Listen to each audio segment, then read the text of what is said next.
Amadou Tangara, Oui. cellule de planification et statistique du secteur de développement rural.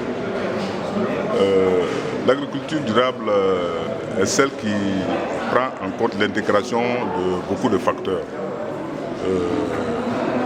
L'agriculture, l'élevage, la forêt et même la pêche. Ensuite, le respect des itinéraires techniques qui sont conseillés en la matière.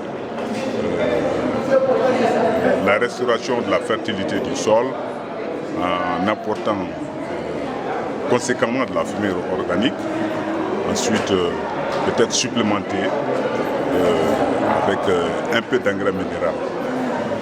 L'utilisation des pesticides chimiques peut être néfaste à une agriculture qui veut durable. Donc il y a lieu maintenant, aujourd'hui, d'aller vers d'autres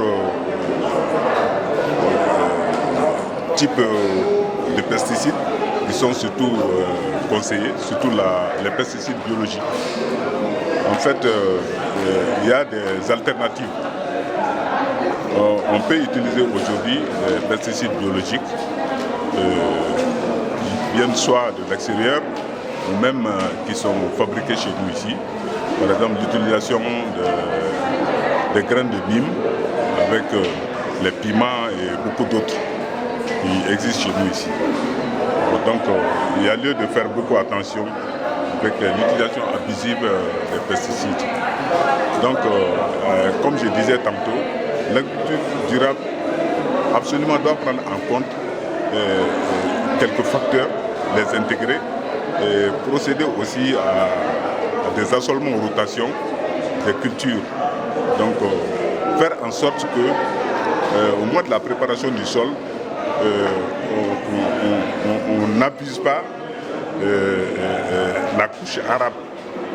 Donc quand vous détruisez la couche arabe, cela peut nuire à la réussite de la culture que vous mettez en place sur ce sol. Donc il y a ces aspects, tous ces aspects qu'il faut prendre en compte.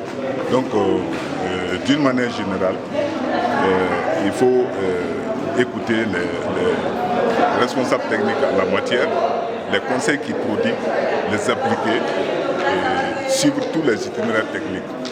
Donc faire en sorte que les parcelles que vous utilisez soient des parcelles rentables. Il ne sert à rien d'exploiter des grandes superficies qui vous rapportent la même production que lorsque vous suivez les itinéraires techniques sur une petite parcelle. Là, ce n'est pas du tout rentable et durable. Donc il y a lieu de tenir compte de ce facteur, minimiser les superficies que vous exploitez, que vous pouvez mieux maîtriser en augmentant la production.